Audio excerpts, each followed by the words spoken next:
আমার আজকের লাইনটা আমাদের দেশের বেকার পোলাপানদের জন্য। 6 থেকে 7 বছর বয়সে পড়াশোনা শুরু করবা, 25 থেকে 26 বছর বয়সে তা শেষ করবা। এবার মা বাবার কাছে পর্যাপ্ত পরিমাণ টাকা না থাকায়, অফিসে মামা খালু না থাকায় বছরের পর বছর ঘুরেও চাকরি মিলতেছে না। তারপর সেই বৃদ্ধ মা বাবার কাঁধে বসেই বেকারত্ব জীবন পার করবা। অন্যদিকে শখের মানুষের বিয়ে হয়ে যাচ্ছে, তার বাড়ি থেকে বলতেছে পোলায় কি করে। পোলায় এখন গ্রাজুয়েশন কমপ্লিট করে বর্তমান মা বাবার কাঁধে বসে বেকারত্ব জীবন পার করতেছে।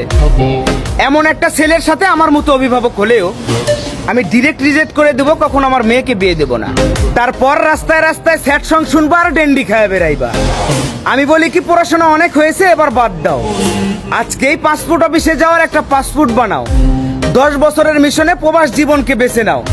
দেখবা 2 বছর যেতে কি না যেতেই তোমার বাড়িতে একটা বিল্ডিং হয়ে গেছে।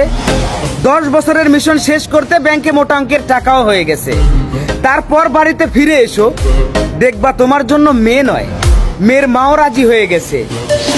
কথাটা মাথায় রেখো।